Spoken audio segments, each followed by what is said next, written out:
commence cette vidéo en te parlant d'un philosophe, auteur, empereur, c'est Marc Aurèle, et plus précisément sur son recueil Pensées pour moi-même. Donc je l'ai pris, c'est un livre que j'ai déjà lu, que j'ai lu une fois, mais c'est aussi un livre que tu peux lire plusieurs fois, comme une espèce de recueil de pense-bêtes, où dès que tu peux, quand tu as un peu de temps, tu pourrais ouvrir ton bouquin et tomber sur un passage, puisqu'en fait ce livre est constitué de passages sur différents sujets, sur le bonheur, sur le temps, sur la nature humaine, sur les caractéristiques humaines.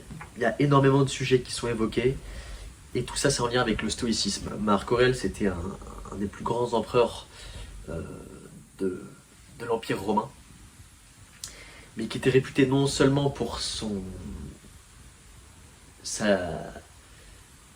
la légende qu'il a laissée derrière lui en tant qu'empereur, mais aussi pour sa philosophie. Il était jugé comme quelqu'un de très sage, qui se remettait énormément en question, et surtout comme un vrai représentant du mouvement stoïcien. C'était pas seulement un conquérant, c'était un philosophe. Et ce qui est fascinant avec ce livre, et après j'aurais fini d'introduire cette vidéo, c'est que tu vois que même la personne peut-être la plus puissante de son époque, même cette personne, elle se remettait en question sans cesse.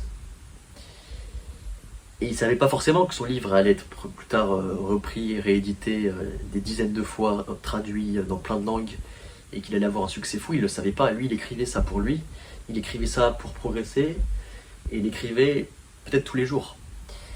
Et donc, le sujet de la vidéo, l'écriture, c'est quelque chose qu'on peut souvent évoquer comme dans le cadre des journaux intimes. Donc avec ce côté un peu peut-être enfantin, alors qu'en fait c'est très puissant. L'écriture c'est hyper puissant, et c'est une habitude que je t'incite vraiment à mettre en place dès aujourd'hui.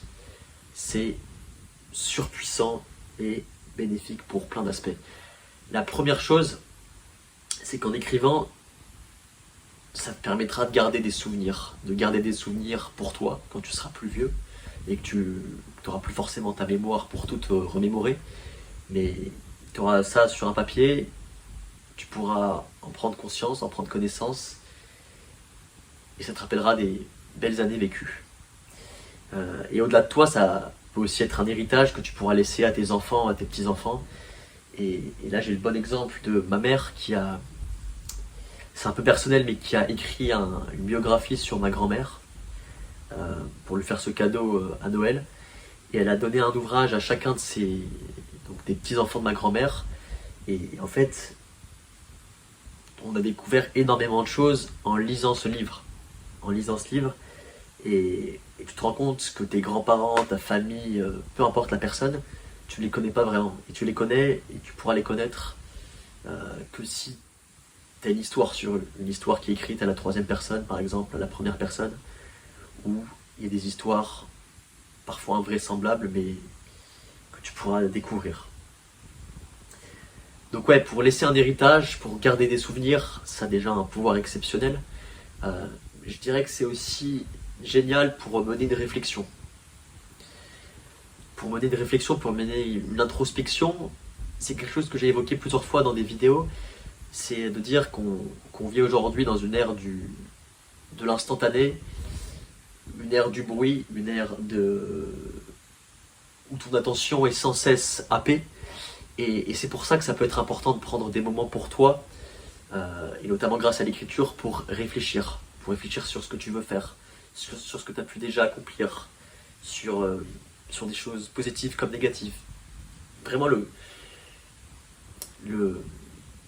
champ est infini, tu peux faire absolument ce que tu veux dans ton cahier. Sache que c'est ton outil à toi, c'est personnel, et c'est donc un outil de réflexion. Outil de réflexion et outil de progrès. Puisqu'en écrivant, tu vas aussi pouvoir te fixer des objectifs à moyen, court ou long terme, et en revenant au fur et à mesure sur ce que tu as pu écrire il y a un mois, 2 mois, un an, 2 ans, tu vas aussi pouvoir observer tout le chemin que tu as pu accomplir jusqu'à aujourd'hui. Tout le chemin que tu as pu accomplir, tu vas voir qu'il y a eu des hauts, qu'il y a eu des bas, comme dans la vie de tout le monde. Mais tu auras des éléments sur lesquels tu auras vachement progressé. Il y en aura peut-être aussi où tu auras toujours les mêmes problèmes, mais au moins ça te permet aussi d'avoir un espèce de, comment dire, de fil rouge de ta vie. De fil rouge et aussi de guide. Savoir où est-ce que tu veux aller en écrivant aujourd'hui quels sont tes objectifs, et bien vers quoi ça va t'amener demain. Et enfin, je dirais que l'écriture c'est aussi une forme d'exutoire. Une forme d'exutoire pour mettre des mots sur tes pensées, sur tes émotions. Des émotions qui ne sont pas forcément faciles à exprimer à tes proches dans la vie, mais que tu peux exprimer plus facilement sur un cahier qui sera visible que par toi. Et c'est là où l'écriture prend aussi toute sa puissance, c'est de se dire que c'est comme si c'était une thérapie pour toi en fait. Pour toi, pour progresser, pour garder des souvenirs, et aussi pour se libérer de ses émotions. Tout ça pour te dire à toi, écris. L'écriture c'est magique, c'est peut-être une des habitudes les plus puissantes qui existent, ou du moins à ma connaissance, et que j'ai pu implanter jusqu'à présent. Donc si tu devais commencer par implanter une bonne habitude aujourd'hui, écris quelques lignes. Quelques lignes simplement sur la journée que tu as pu passer. Quelques lignes qui vont faire référence à une discussion, à une interaction que tu as pu avoir qui t'a donné le sourire, par exemple, aujourd'hui. Et ça te permettra aussi de prendre du recul et de te dire, mais en fait, ma journée, peut-être qu'il y a eu beaucoup de galères, peut-être qu'elle a été difficile, mais au final, je vais quand même trouver du positif dans cette journée. Je vais quand même trouver des choses qui vont me donner le sourire et qui vont aussi te faire progresser. Écris et n'oublie pas que si un gars a pu le faire il y a presque 2000 ans, s'il a pu se remettre en question alors qu'il était au sommet, s'il a pu avoir une réflexion aussi poussée, ça veut dire que c'est aussi accessible pour toi et que tu peux le faire. Je te dis à très vite. Ciao.